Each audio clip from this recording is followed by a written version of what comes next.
Well, Dr. Susan James Hagermeyer, it's taken us quite some time to connect. It's great to see you, Shilpa.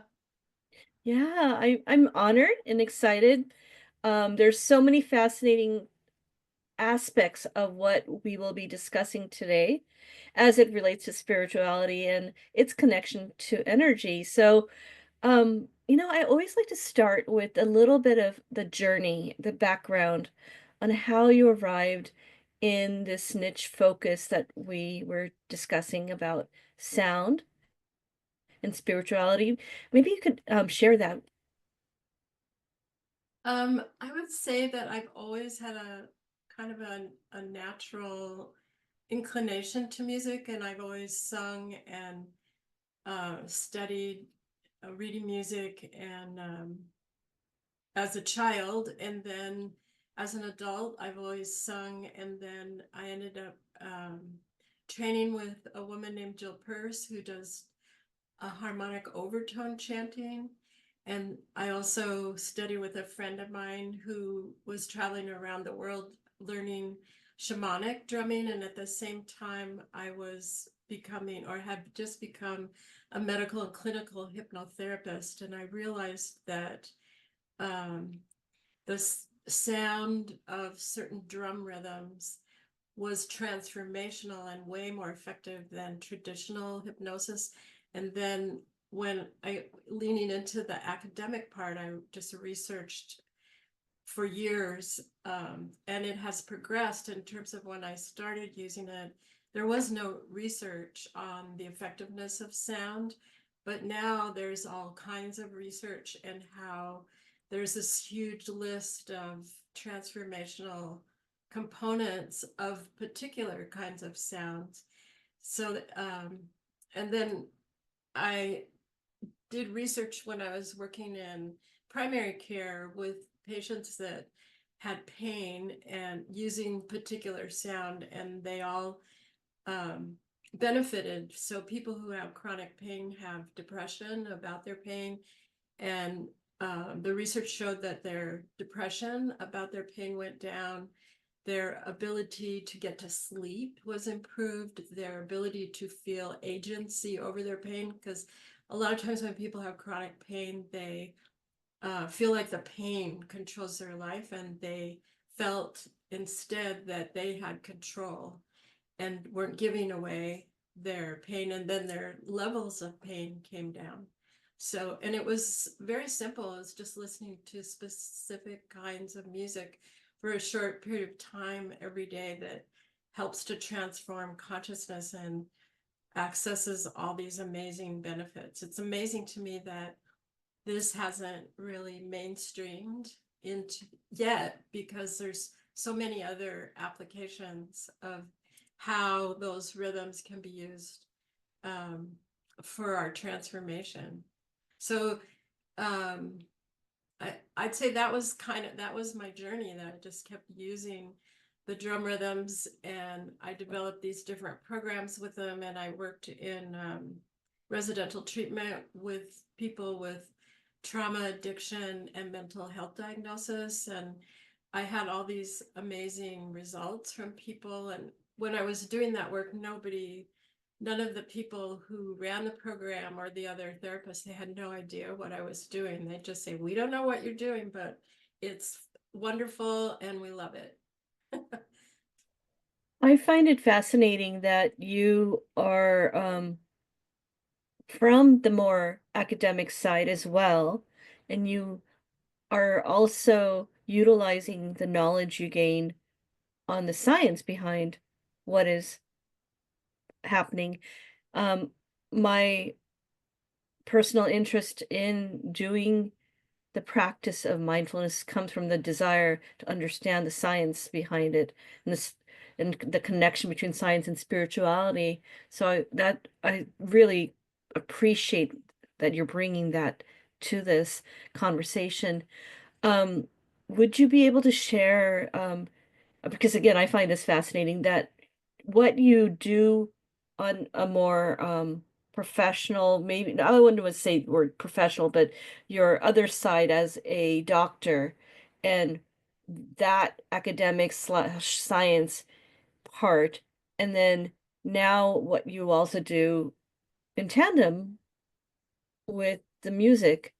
Um, I'd like to understand the connection there, mostly because I appreciate it. Um, I suppose I would just say that the credential maybe gives me more endorsement and acceptance by people, and so um, it means I have that understanding, and the spirituality piece is probably the bigger component, the whole of it, and the the academic part I think backs it up. So I started not in the academic part. I started in the spiritual part and the practices for many years um, before the science came in. So I don't know if that answers your question. Oh no, and I'm also curious, you mentioned talking with or working with patients. What hat do you wear when you're playing that role? What What do you Oh, mean? oh, so you've mentioned also working with different patients. Um, Yeah. into what capacity do you work with? Is it on the level of the music therapy or other skills as well? When I was working with in residential treatment, I ran groups of people, and so we used different systems in those groups in like a 6 or 7 week rotation. So they had exposure to using the sound in different ways. And then when I was working in primary care, um, it was also in groups, and I have done individual work as well with people. Yeah. That's um good to know that you've had that experience and connection with different people. Could you share also now, you mentioned that um the spirituality aspect of things and it's how much of value you bring to it. Um, share your journey on how perhaps the music has affected you personally, and then any anecdotes of how you feel it's helped people with their healing. The way that it affects me is that if I do a meditation without music, I find that the interfering thoughts or body movements are bigger or more in my face, or more prevalent. And then when listening to the certain sounds, it's easier to just listen and get the transformation, and that um, also the shift in consciousness is subtle, but I feel like once you learn how that feels, and the sound carries you there very quickly as opposed to doing silent. And then also um, there's a bunch of things that it creates more of a containment to me, because when the sound changes, it's the end, and it's more it allows the person to kind of transition into that in between state of just finishing meditation and not being completely integrated back. So I like that part. And also, if you do find yourself with an interruption, that all you do is pick up the rhythm again, and it's then you're right there. You're carried right back. So the sounds are supportive. And I also like that because it's ancient, and that it speaks to, I would say, almost everyone's heritage in terms of our ancestors.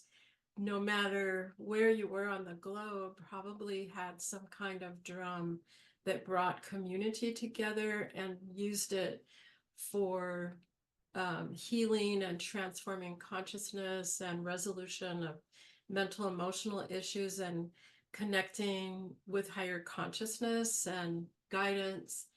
And also, specific people often were designated as like a leader or a guide, a medicine person, to be able to do that on behalf of other people sometimes and for the community. And they also use those sounds for that. So there's so many benefits. And then also, I like the idea that when you do in community, when you hear the same sounds, your resonance is occurring within the group as individuals and with each other. So there's harmonization. So I love all those components of it. And I think you had a second part to your question, right? Oh, yeah, basically that how you personally have, felt and transformed in terms Yeah. of the healing, and then how you may have seen some anecdotes in those transformations with others. Um, yes, so in the spiritual development programs that I run independently of the other places that I've worked, we would use those sounds to kind of collaborate to access dream states that were not happening at that time.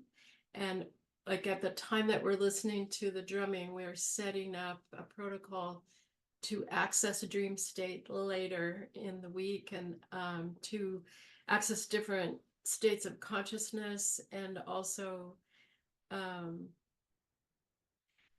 what we would call it, I call it a term that most people aren't familiar with, like kind of coexisting in the same interdimensional space that, and people can come back and corroborate that um in professional settings. I had people unexpectedly, this one woman really stands out to me because where I worked, um, people came from across the country and sometimes Canada, um, and then they would go back to their respective homes after their treatment, 40 days or however long they stayed. So I would never see them again. And this time I was about 4 hours away from where I live at a graduation ceremony, and a woman came and sat down next to me and said, I was at that residential treatment place. So I hadn't seen her in, I don't even know how many years. And she said, you saved my life. So that was, completely unexpected. And I think because what I was doing was so, it wasn't talk therapy and it went into a really deep place. It really spoke to people in a really different way because it's experiential, but it's also deeply spiritual on an inner level, that I feel like the sound um, just holds that space for people to connect in that way.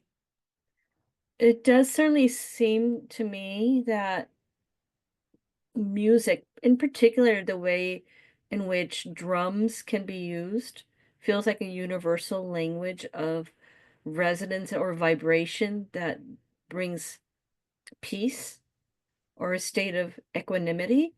And you're right, you mentioned earlier that I would say nearly all cultures are rooted in some form of drum sounds as part of the rituals, and perhaps and then maybe you can speak to this. Um, Maybe that's the drumming state. Maybe echoes the vibration of the earth and feels more grounding. It can, I mean, there are drumming circles that are just kind of wild and crazy drumming, right? Where people are all, they're not synchronizing, they're having a good time.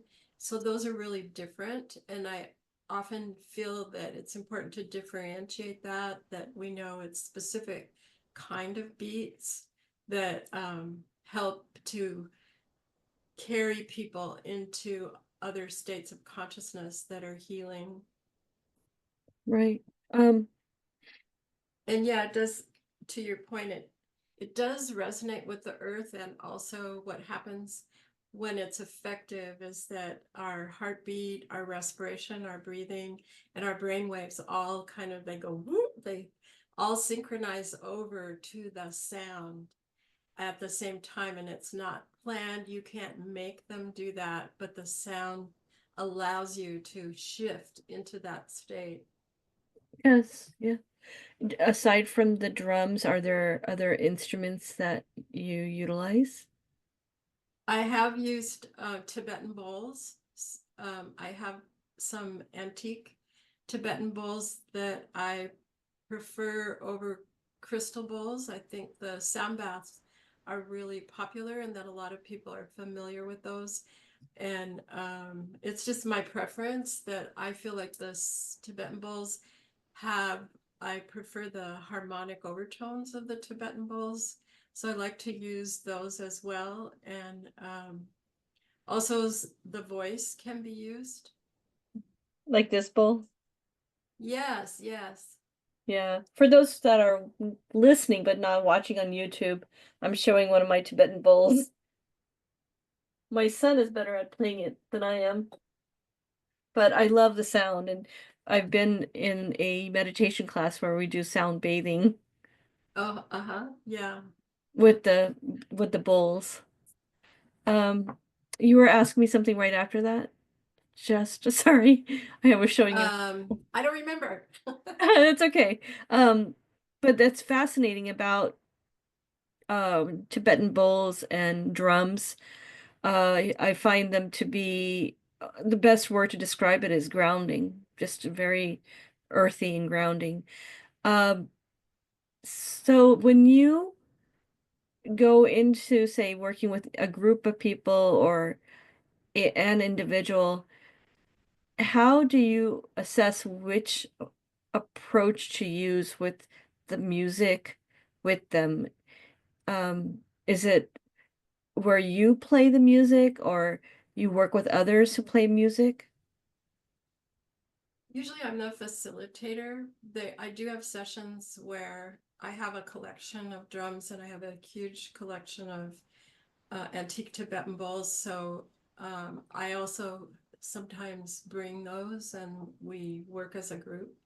So it kind of it depends individual what they are wanting to do or accomplish, their intention, and then the same with the group. It depends on what we're doing as a group. So sometimes um, in group, it's important to initially create kind of playfulness, or so sometimes people are either anxious or um, they're just serious or they're tense. And so having a little bit of playfulness can help to relax people.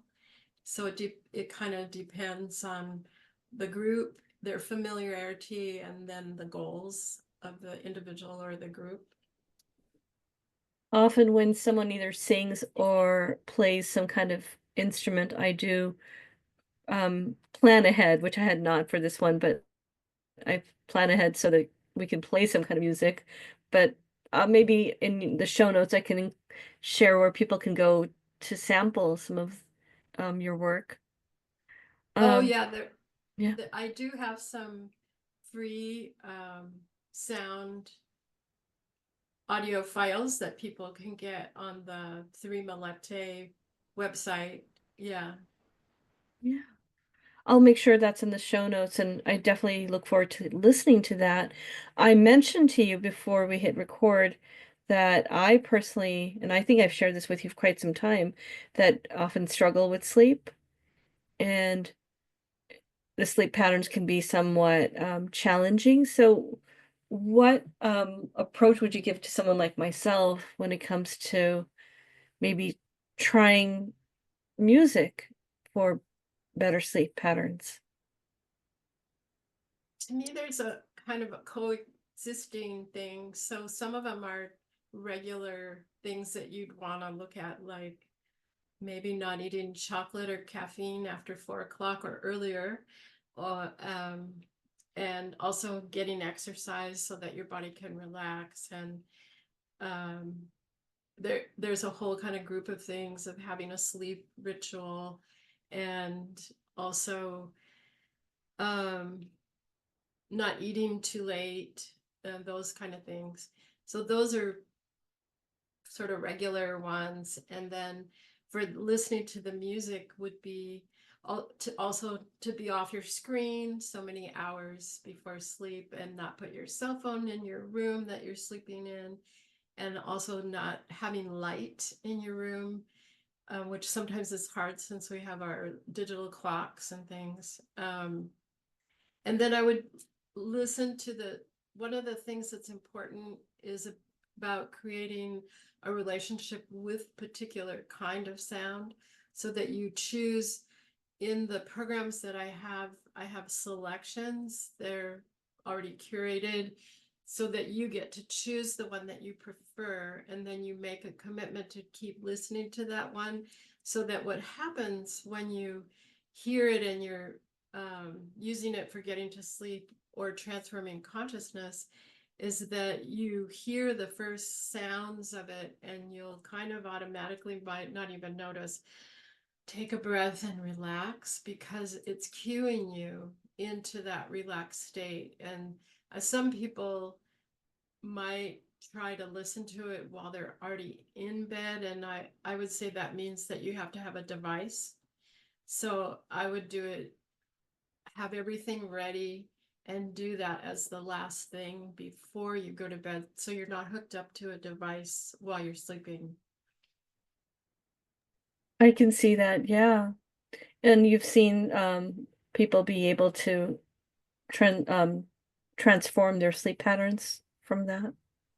Yeah, it's another way to bring, I think we have a lot of people have a lot of awareness about the things not to do, and sometimes those are harder not to do, but it does help people kind of connect into that, because it's basically it's transforming you from normal brainwaves into relaxed state. So it's preparing you for sleep. It's preparing you to go into a deeper state. And these different states probably really ties well with your overall body of works in terms of spirituality and music connection, because um there's different like states of vibration, like theta and alpha. And I believe like just before we're leaving a good sleep state, it's isn't it alpha state? Alpha is kind of meditative, Meditative? and then you can go deeper.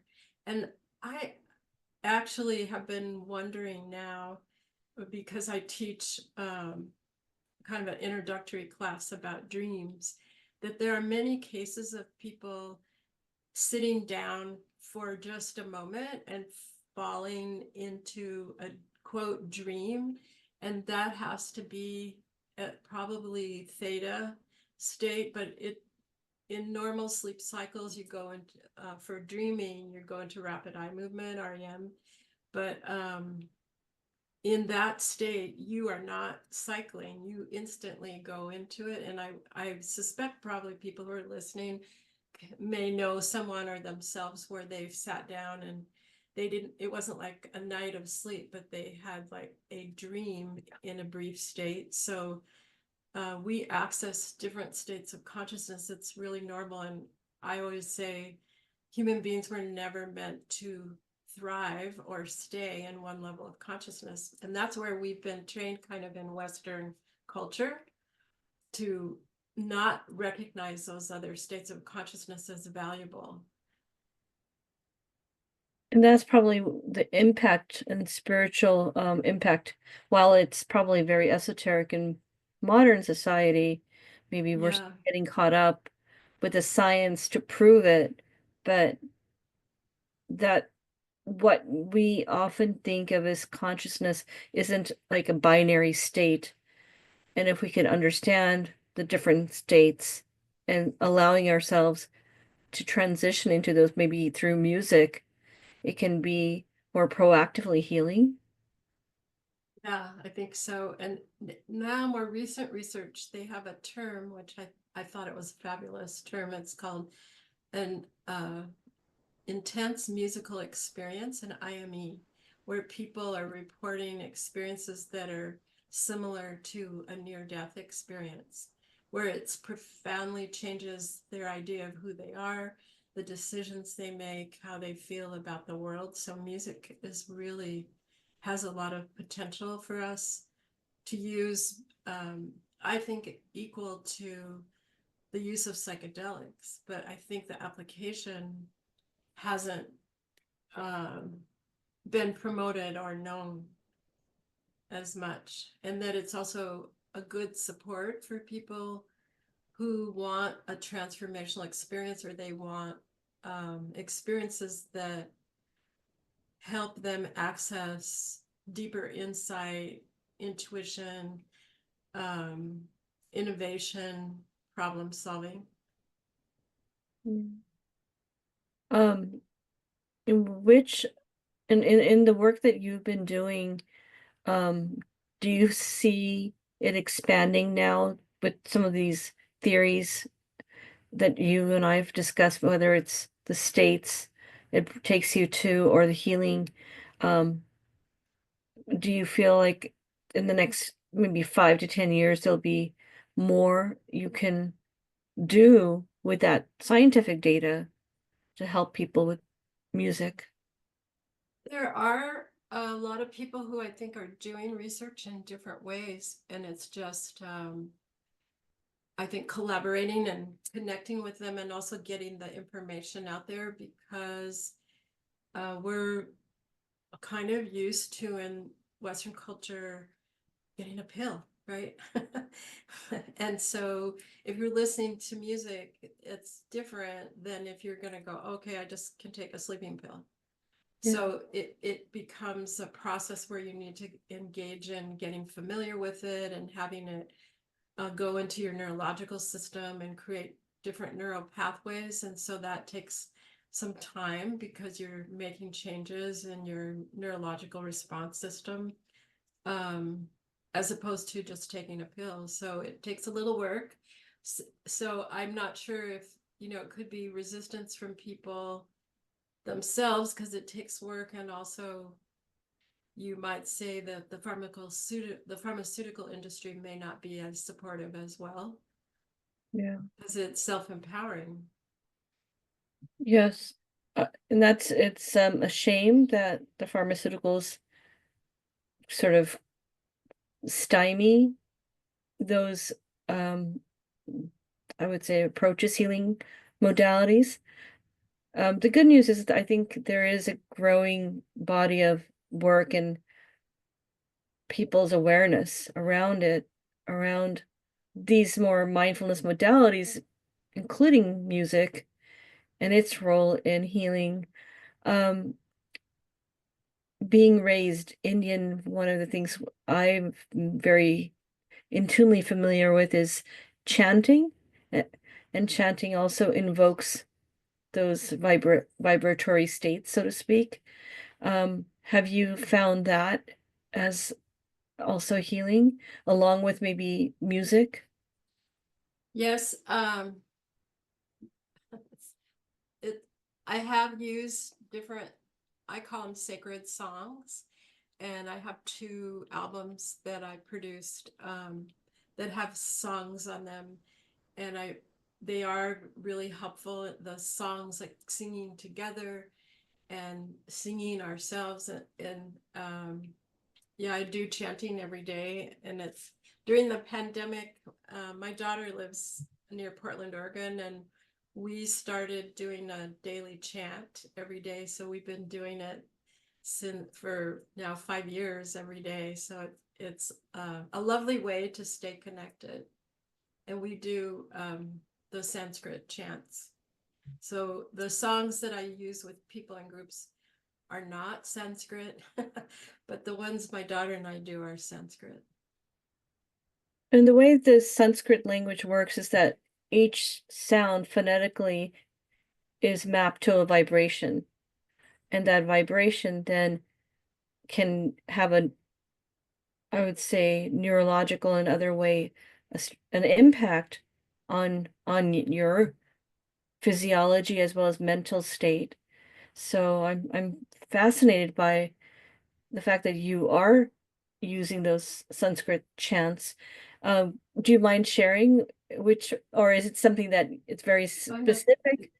No, the one that we're doing right now, we do gosh, we're doing Om Namah Shivaya, and then we also do Mangalartha.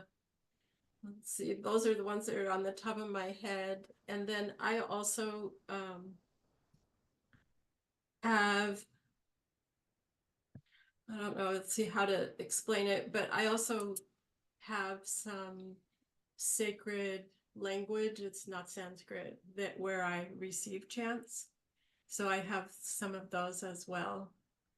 And they're um I consider like Sanskrit chants that they are activations, and they help different levels of our consciousness kind of awaken and align and activate parts of ourselves. And that especially when we repeat them, they're stimulating those parts of um, healing and restoration. And actually, they release dopamine and serotonin, so they feel good too. Well, and I'm glad you mentioned the release of these hormones in relationship to that because when these states are induced on a more physiological level, it probably is a catalyst for these hormones to be triggered, so to speak, like the dopamine and other feelings. I know my husband, for instance, he genuinely loves music. Probably not the kind of music that you and I are talking about, but music puts him in a certain state and he really enjoys it. And I've been to different musical concerts with him. And again, it may not be this style of music that you and I are discussing, but it definitely leaves you in this euphoric state. Yeah, it's very powerful. Plus, there's a resonance with everyone else because of the pitches and the the way the music unfolds, and then the rhythm. So everyone is coming into harmony or resonance with that sound. So you're sharing that vibration. So it is pretty euphoric. It is very euphoric, yeah. Um, for those that are listening that are curious about integration of the modalities of music for healing and maybe even its connection to something that's perhaps more spiritual, like I consider Sanskrit chants very deeply spiritual, especially because I know some of the deeper meaning behind it. Where would one start if this is something that's maybe unfamiliar, or right up till recently, maybe they thought this was too woo, but they're beginning to think maybe it's worth looking into? To listen to Sanskrit chants, is Oh, is that what you're any thinking? kind, anything that you think that would be a nice stepping stone for sound healing and what you perhaps even recommend to your patients. Um, I recommend the stuff that I have on in the programs, and then in some ways it seems very simple, and at the same time it's deeply powerful and profound. So listening to particular drum rhythms, there has been research on certain kinds of classical music too. So they could listen to, I think, Tchaikovsky, The Sleeping Beauty, the harmonic overtones, and people sometimes, there's a couple kinds of overtones. There's the guttural ones, the ones, the harmonic overtones are the ones where they're made with the voice, not the guttural sound. And then certain Tibetan bowls. I think it's just like drumming, or that not all drum sounds work, just like not all Tibetan bowls are created equal. So listening and using their intuition to see how that feels to them. So Yes. um, and and to listen when they're not driving, listen when you can just relax and shut your eyes as opposed to um, moving around a lot so that you can really take a moment to experience it. Yeah. Um, I've been following different, uh, I would say, spiritual coaches, so to speak, in the space of healing. And there's so much that I'm constantly learning about how, on even a cellular level, there can be transformation for healing with vibration. And do you have thoughts on mm, the music itself, perhaps taking beyond just shifting your mindset, shifting your mental state? But if someone is um, struggling with a dis-ease, how it could maybe on a cellular level help you. Right. So there's so much research now that shows that there's a diminishing of inflammation. And when we have stress, we have cortisol production that creates inflammation. And then that's and the foundation of disease. And so when you listen to certain kinds of music, especially repeatedly, consistently, and you build a relationship with that music, there's a diminishing of cortisol and inflammation. It helps shift out of trauma response. It also diminishes depression and anxiety. And there's all this research that shows that the underlying cause of all the major diseases, heart disease, cancer, addiction, all the immune compromised illnesses, and mental health, a lot of the mental health diagnosis, schizophrenia, bipolar, depression, anxiety, um, underlying causes inflammation, cortisol. So the sound really helps a person establish a relationship with diminishing all of those conditions. And I especially love the part about helping to release the trauma in the neurological system. So it helps people to shift out of that response and release it. And I, I also think it's important that people consider listening as a life tool. It's not like an intervention that you're going to do for 30 days and then it's done. And it really builds, and it continues to build in life. And so it continues to give you resilience, and it continues to give you support with dopamine and serotonin and diminishing anxiety and depression. And it's like a resource tool that you can keep using in your life for the rest of your life. Uh, So it is really, yeah, I go like, ahead. I know, I love the fact that you wrapped it up in the way you just did, because I often say that in my years of refining my spirituality toolkit and my mindfulness skills, it's not always just one modality that is going to constantly support you. And I call it an orchestra or symphony, so to speak, of a variety of modalities. And I mean, I do have my non-negotiables like morning and evening meditation with specific techniques, but then, some days maybe you feel like going outside and grounding your feet, but maybe one day it's having a background music of theta waves or something like that that truly helps you. So I like the way you said that it's it's not just a one and done thing. And I love that you said a musical term, orchestra or symphony. I love it. It's so accurate because um, it is one of the tools, and we need other things. We need regular exercise, and we need a certain amount of sleep, and we need social connection, and we need to not eat food that has preservatives and dyes, and we need to drink a certain amount of water. So those, and have some touching. So yeah, it is a symphony of things that supports us. Absolutely.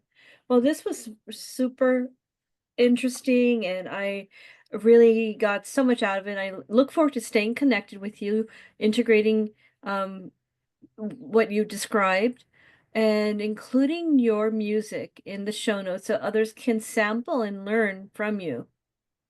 Perfect. Thank you so much. Yeah.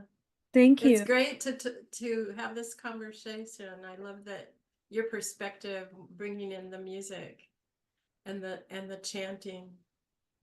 Oh, yeah, absolutely. I love it. I find it to be um, very much in alignment with the way I practice my lifestyle. So I so much appreciate what you're bringing to it. Thank you, thank you, and I'm glad to hear of all your social media places where you're bringing this to other people.